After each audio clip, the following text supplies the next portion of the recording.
In today's episode, I'm going to be sharing the works in progress that are coming out of the Felix for Fall knit along, a couple pairs of socks that I'm currently working on, 2 sweater works in progress, one being the Felix Pullover by Amy Christoffers, and then I also have some fresh yarn that I want to share with you guys for some project forecasting at the end. So grab your knitting, something cozy to drink, and let's get started.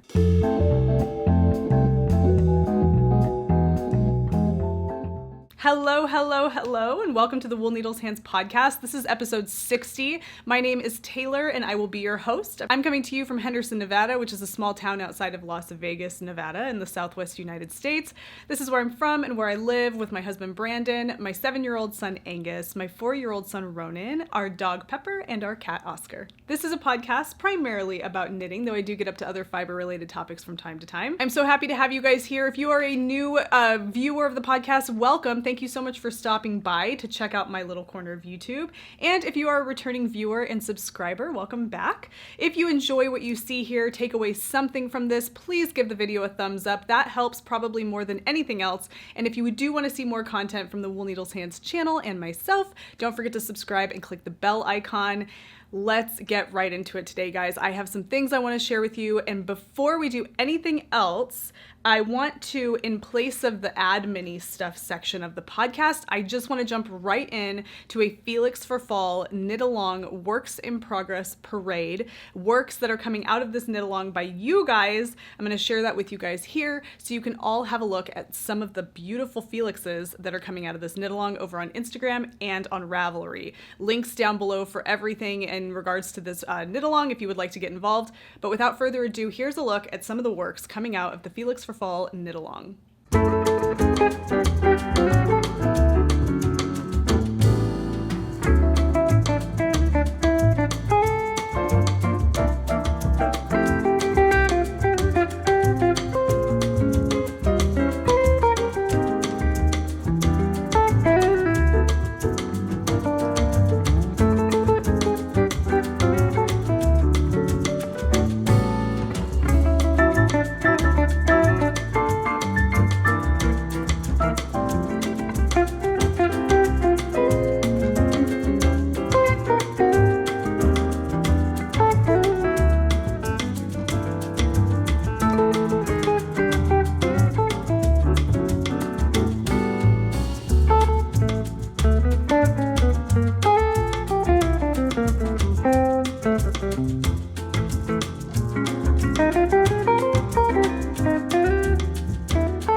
This knit along has been very inspiring for me. I am also knitting a Felix currently, but the work that is coming out of this, the colors of the yarns that you're choosing, the cardigan, the pullover, I'm just seeing so many different versions of this coming from so many different kind of color schemes and just aesthetics, I guess you could say. Even though it's all the same pattern, there's just something different in each person's whip, and I love it so much. If you want to get involved, you can still do it. We are running this until December. Haven't really set on an end date, but we have until December to get started, and that is more than enough time for even an advanced beginner to finish a Felix pullover or a cardigan. So definitely get involved. Okay, last little bit of add mini stuff for today. It is shop up day for Fiber for the People. It is Saturday, October 8th, and there was a shop up day today at 10 a.m. Pacific Daylight Time. The shop is still reasonably stocked. Some things are selling out. I have a whole colorway that sold out already, which was the Nomadic colorway, but there are 2 beautiful colorways left in the shop. We have Cactus Flower and Custard Punch.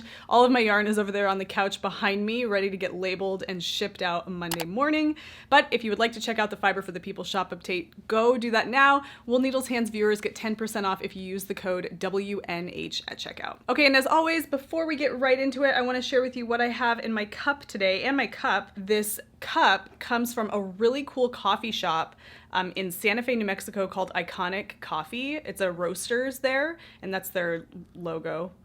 It's just a really cool place. If you're ever in that area, it's a great coffee shop to go check out. The building itself is amazing. It's got this, I have a picture of myself standing in front of the door, but it has this really cool like wood molding around the door that's this like teal green color. Just, I don't know, really cool. In my mug, I am drinking Pucka Peace Tea. It's kind of like a calming blend of herbs and spices. And that's perfect for me today because being shop update day, it's always a little hectic, but it was just one of those mornings where my heart was just going because I needed to get things finished. But I did, and it's all good. The yarn is back there behind me, ready to get labeled, like I said. It's really beautiful. So it's been a good update day. So let's get started, and I'm gonna start first with my socks. Now, I have shown these to you. I showed these to you on the last episode of the podcast. One of them I'm not gonna show you for very long because it's just my stripy sock. And of the 2 socks I'm working on here, I have made the least progress on this. But I love it because it's just so fun to look at, and the yarn is so lovely. So this is my stripy sock. It's actually the second in a pair. So this is my other one. Now, I talked a lot about the needle size in the last update, and I'm not going to belabor that anymore because I was trying to decide, like, was this a 1? Was this a 0? What was this? I've just continued knitting these on a size 0, and it's fine. It's really working out well. I like the fabric, not even worried about it anymore. I was kind of going off the deep end in that episode about that. Can't wait to have these. They're going to be so cute. So that's all the progress I've made on that with my Nomadic yarns. Gobstopper here. This is her self-striping yarn. Beautiful. Okay, but the other sock that I'm working on, and I've made a reasonable amount of progress. I've been working a lot more on my Versal pullover, which I'll share with you, but these are the Wildflower and Honeycomb socks by This Handmade Life, and her name is Olivia.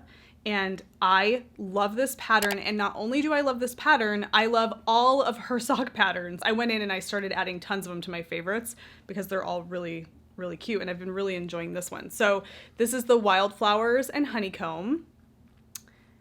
And I just love it, and I can tell that once I block these out and it opens that fabric up, it's just going to look so sweet. And the sock, the heel, it's a heel flapping gusset, and the heel is supposed to be, it's called the Honeycomb heel, and you know, those little garter bumps, that's kind of a slip stitch garter, kind of gives it a little bit of a honeycomb look. And I'm loving it. So I'm about halfway, about a third of the way through my heel flap. And I'm super happy with these, and I love the color too. I think that a nice neutral solid is perfect for this pair of socks. I've seen this knit in speckly yarn, and it's lovely, but I feel like the more busy the color is on the yarn, or maybe the more intense the speckles are, you're gonna lose some of that really pretty lace work, those little eyelets. And so if you did want to knit these, I would recommend knitting them on something kind of earthy. It doesn't have to be neutral, but solid would be good because I think it really kind of showcases that lovely lace eyelet pattern. So really loving these. I'm using Fiber for the People yarn in a Lucky Strike colorway, which you can find out about Lucky Strikes down below. I'll link to what my Lucky Strikes are, what their purpose is. It's kind of like my way of conserving unused dye, a waste not, want not approach to dyeing little one-of-a-kind skeins in my shop. But that is the color I'm using. It doesn't have a name. It's been in my stash for so long, but it's this lovely clay olive color. Perfect for my Wildflower and Honeycomb socks. So that is my socks. A few of you asked what this project bag is that I have these living in. And this is it. I've had this project bag for so long. It's always my go-to sock project bag if I have 2 different socks going, because it fits 2 little sock projects in there so well. This is a kind of like a cosmetics bag from from a store called Cost Plus, or, well, I always knew it as Cost Plus, but it's called World Market. It's kind of like a cooler Pier 1 Imports, if you're familiar with that. Really, it's just a cool store. Lots of different regional delights, things that have been sourced from like all over the world, that kind of stuff. But they have cute little things like that. So that's where that is from. It's old. It was gifted to me by my dear friend Lauren. And I actually think that this project bag made an appearance on the first episode of the podcast. So little known fact, but those are my socks. Okay, now, gotta get something out of my eye. That is the worst. I don't even know what could it possibly be. Maybe yarn? Okay, now because we are doing the Felix for Fall knit along, I want to share with you my Felix pullover, and I'm going to do that. But first, before I share that with you, I'm going to share with you what I've actually been working on most since we chatted last, because I've kind of been putting my Felix on hold. The cast on day was October 1st, and I I mentioned on the last episode of the podcast that I'm going to kind of give a 1 week kind of delayed start for mine, only because I had made progress prior to starting the knit along, and I just wanted it to be a little bit more kind of in line with what everybody else was doing. And so I just put it on hold, and I've been working on this project in the meantime, which is my Versal pullover by Elbiana McLaughlin. And I'm really happy with it. I'm just going to put the yarn down there. If you would like to see the yarn, well, I guess I could let me just show you. Okay, so my Versal by Elbiana McLaughlin is right here. Let me establish where my front is. All right, here we go. So here it is so far. I have yarn on my lap that I know is just gonna tumble to the floor, and I wanna be careful. So here we are. So I just separated for sleeves. It's really lovely. I'm really liking the way that it's working up. It's just kind of a, it's gonna be one of those like perfect, like throw over anything kind of pullovers. So it's not a raglan construction. It's seamless and top down, but it has a saddle shoulder construction. The way that you're increasing for the sleeves, and then you're increasing for the front and the back, and then you're increasing for the sleeves, and you're creating like a saddle shoulder. Excuse me. So it has kind of a flat shoulder. I don't know if you can see that all that well, but it's really lovely. It's such a clever design. It's a clever construction element when it's seamless and top down, because it kind of seems like it would be something you would be doing in a seamed sweater. I don't know, I don't have a ton of sweater knitting experience, but it just kind of seems like that to me. So you can see that it has like a saddle shoulder here. But yeah, love that. Love the neckline on this. I have a feeling that once the sweater is finished and blocked, the neck is going to kind of open a little bit and have a little bit of a, what do they call that? Like a funnel neck, which is cool. I really like that. I actually think that would be ideal in a sweater like this. But yeah, I think it's going to be great. Really like it. It's being knit with Nutiden, which is unspun Swedish wool. Oops. You've probably seen these before. It's pencil roving. I've talked a lot about this on the last 2 episodes of the podcast. And then I'm pairing that, this was silly. I'm pairing that with Biches Petit silk mohair. Now this is all I have left at this moment. If you are following me on Instagram, or if you were watching last week on YouTube, I posted a little reel on Instagram and a short on YouTube about some really dramatic happenings with this little Biches mohair. My Roomba vacuum cleaner sucked up, when I was out running errands, sucked up my mohair. I just got home. I've come home to something horrible. I got a notification on my phone saying that your Roomba, which we call Dirty Harry, so it said Dirty Harry ended its job, stuck. Gird your loins. This could be pretty, this is a harsh thing to behold. That's Dirty Harry, our Roomba, and he's here. He doesn't look very stuck. He looks like he's fine, but let's just go ahead and see. That is why Dirty Harry is stuck, and that is my Biches mohair that I'm using for my Versal. I just picked my Versal up off the floor, and it's fine. Everything's fine. Stitches are on the needles. The Nutiden is fine, but obviously the Biches mohair is no more, because it is over here being eaten by my Roomba vacuum cleaner that we so lovingly refer to as Dirty Harry. It was pretty dramatic, or traumatic, but I managed to salvage it, all of it. So this was just what's left after I've been knitting with it for a little while. I'm about to cast on, or I'm about to add another ball of this to continue working on the sweater. But that is what I'm using to knit the sweater, and I'm really loving it. The gauge that I got for this sweater was off, but I wanted to use this yarn together, and this would have ended up being a heavier weight yarn for the sweater design. So I'm actually knitting the smallest size of this sweater to meet the size that I want of the actual sweater, to give me that desired amount of ease. So I am knitting the smallest size, and so far so good. It seems to be working out for me. So we'll keep fingers crossed, but I'm not too concerned. I think it's gonna be just fine. And I know that this is gonna block beautifully. This yarn is going to open and bloom, and it's just going to be lovely. The reason I'm going to share with you my Felix, even though I haven't really knit much on this, like I said, because I've been putting it on hold, but I told myself that I was going to get to the splitting the sleeves from the body on my Versal, and then I was going to put this down and then work on my Felix exclusively until that's done. I just wanted to get to that point where I'm now on Body Island here, and I know that when I come back to this, it's just knitting in the round, no big deal. So that is where I'm at with this. Okay, here we are, my Felix pullover. Again, I haven't made much progress. I made a tiny bit of progress with car knitting, but that's just a little bit here on the body. So currently I'm on Body Island, just working through that area of the sweater. That's where I'm at. There's something about this sweater that is just so great because it's so wearable, it's so knittable, it's approachable if you're a beginner, it's you can modify it if you want to add some things or take some things away to suit your preferences. It's just a great design. So often I see designers putting out new designers are putting out sweaters now just like all the time. I mean, I know that this is an income for these designers, but there's just so many new patterns coming out all the time that I'm thinking like, you would hope that it's no design is forced, but you do sometimes see designs like that where you're thinking like it's just over designed. There's just too much going on here. You know, you buy the pattern, you print it out and you go to knit it and you're like, this isn't intuitive. This seems forced. This isn't something I want to do. I think that sometimes the knitter is not considered in the design.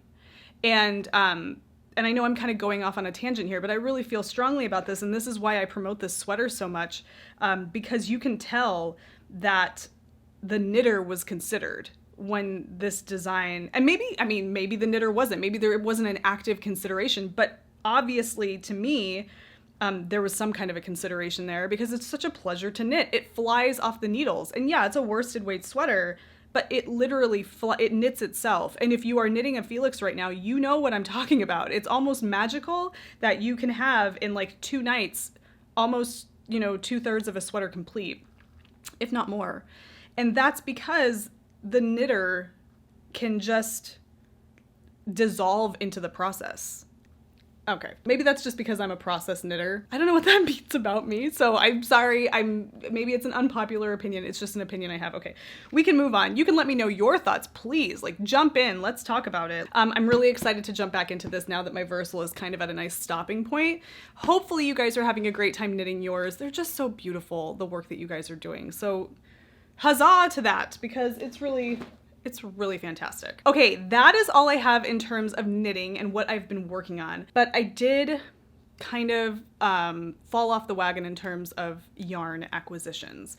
So I was scrolling through Ravelry, which is dangerous, and I discovered the Terrazzo sweater. So I'm gonna pull it up for myself, but I'm gonna pop a picture up so that you can see it. But it is, holy smokes, I don't know what caught my attention most with this sweater, if it was the sweater or if it was the yarn, but holy moly, you guys. Okay, let me get to it here. Okay, so the Terrazzo sweater by PetiteKnit. So this is just, it's a lovely sweater. Big chunky turtleneck, but the silhouette of the sweater is, again, it's that classy kind of classic kind of oversized fit, not cropped, but not long. It kind of fits right where you want it on your jeans, like right below your button band if you're wearing kind of like a mid-rise pair of jeans. It's just so cute. And I'm looking at it here with that turtleneck. The turtleneck's not like stifling. It's not really close to your neck. There's some space there. I love it. I just think it's so lovely. And I am not typically drawn to turtlenecks. I don't know, I just think this is really nice. And I also realize as I'm looking at this that I feel like there's a lot of opportunity here for this sweater to do, instead of like a full turtleneck, to do just a rolled ribbed neckline. But I think it's just lovely. Okay, so the design caught my attention, but then that yarn and that combination of colors really caught my eye. So I looked into what that was, and it's Noro. I looked into this Noro and it's just lovely. But then I realized, like, to go purchase this, I was just going to go to Webs or yarn.com to try to find the yarn that she uses in that sample, which is color number 1, Omitama. Okay. Omitama on the Noro Silk Garden Sock Solo, which is a single ply, it's kind of like a sport weight yarn, a little heavier than a fingering weight yarn, in that Omitama colorway, which is S1, I realized was impossible to find. So I was thinking I was gonna just give up and not, you know, settle on this yarn. I was thinking maybe I could dye something like this myself, only to realize that it's not like speckled. If you look at it, it's kind of like spun like that. So it's like you know how Spin Cycle has all the different fibers or strands of yarn kind of spun together? That's what this is. And it's really unique, and that color combination is really special. Needless to say, obviously, I found some. And I purchased the 4 balls that I was gonna need to make the Terrazzo sweater. And when I found this, I found it at Sheep's Clothing Yarn Shop in, where is it? Torrington, Connecticut. They sent this to me in my order. Sheep's Clothing Yarn Shop, Torrington, Connecticut. If you are in that area, go check them out. So I got the 4 balls of the Silk Garden Sock Solo in that Omitama colorway. So she knits hers using this color, and then she's also using silk mohair from Isager, whatever. And that's color 6. And when I looked up color 6, it's like a really pale pink color. But when I look at her project photos, the mohair that she's using doesn't look pale pink to me. It almost looks like a gray. And I thought that I wanted this, even though it's a it's variegated, I wanted it to kind of read gray more than anything. So despite all of the little colors going on in there, I wanted it to be that kind of a neutral gray sweater you could throw on with all these little pops of color. And so instead of purchasing mohair from somewhere else, since I kind of broke the bank to purchase these, I decided that I was going to dye my own mohair to pair with my Noro. That's exactly what I did. And I am in love with what I came up with. So I have here on my Kid Mohair silk base a really lovely, I'll hold all of them up for you. It's this really beautiful, almost like the palest of pale sage gray. It's got like that eucalyptus-y kind of color in there. That's a really good name for it, actually. Kind of like eucalyptus gray. I'm just so thrilled with the way this looks. I did this to pair with the Noro to give me kind of that overall lovely kind of gray aesthetic. And it's not really gray. Like, it's definitely more warm than that. Maybe even like a pale platinum kind of overall vibe, but it's neutral. The two of these together will make a beautiful neutral with lovely pops of color from that Noro yarn. So that is what I have for the Terrazzo sweater by PetiteKnit. And you guys, I'm so excited about this one. A little bit about this yarn, the Noro, by the way, because I know I forgot to mention it. It is a single ply, sport weight yarn. It's 40% wool, 25% silk, and 25% nylon, and then it has 10% mohair in there as well. So it's really a lovely yarn. It is considered a number 2 yarn, and to me that's kind of a sport weight. But yeah, I don't know. So excited about that. Excited about these lovely little furry balls or furry skeins of mohair. Let's just look at that color again, because it's just too good. Yeah, let's put this here. I love to do this. Okay. How pretty. Oh my goodness. Okay, the next thing that I have, now this is like very fresh. I actually decided I was gonna do this like yesterday when I finished dyeing the Lucky Strikes from this shop update today. I dyed up these 2 gorgeous Lucky Strikes. And let me move some things around so I can see the name of this pattern. Well, okay, it's an easy one to remember. Okay, so let me show you the yarn first. So this is Fiber for the People yarn. Again, we have mohair, and then this is my Organic Aran base. You guys, if that isn't just the prettiest, like, vintage mauve color, I don't know what is. So when I had these, when I finished dyeing these, I immediately snatched them for myself because I've been wanting to knit a hat. And I was thinking that this would be great because you pair these together, you have a nice light, bulky to heavy Aran weight yarn. You can knit up something kind of quickly. And so I went on Ravelry and did some searching. And I came up with the Softie by Jonna Hietala for Lane. So, excuse me. I know I say Lane, it's Lina, but I apologize. You understand which publication I am referring to. But Lina publication, this was published on their website, and it's actually a free pattern. So this is, I just printed the pattern out. I know it's like nothing fancy. I'll pop a picture up so you can see it. But it is the Softie by Jonna Hietala. It is free on the Lina website, and it's just this really lovely, chunky, ribbed beanie made with holding like a strand of mohair together with another strand of yarn. In fact, I think it's not even mohair. I think they're holding, let's see, 2 balls of sandness garn, Borstit alpaca. Okay, so it's just 2 strands of alpaca. Isn't that so special? Again, this is free. So if you would like something quick to knit, the Softie is for you. Head over to their website and find the Softie hat by Jonna Hietala. And that is what I am going to be knitting with this. And I'm thinking, because I've really been itching to cast on a hat, I think I'm going to cast this on in the next couple of days because I think it's going to work up really quickly. Yeah, so I know there's all this, I know, but I just can't help myself. That is just how it is. And that is all I have to share with you guys today. So I hope you have a lovely weekend. Happy Saturday or whatever day it is. I thank you so much for taking the time to spend your time here with me. Again, if you enjoyed yourself, found something useful in this episode of the podcast, please give the video a thumbs up. Don't forget to subscribe. Until I see you guys on Wednesday, happy knitting, happy making, happy whatever it is you're doing. Take care, be well. I will see you soon. Bye.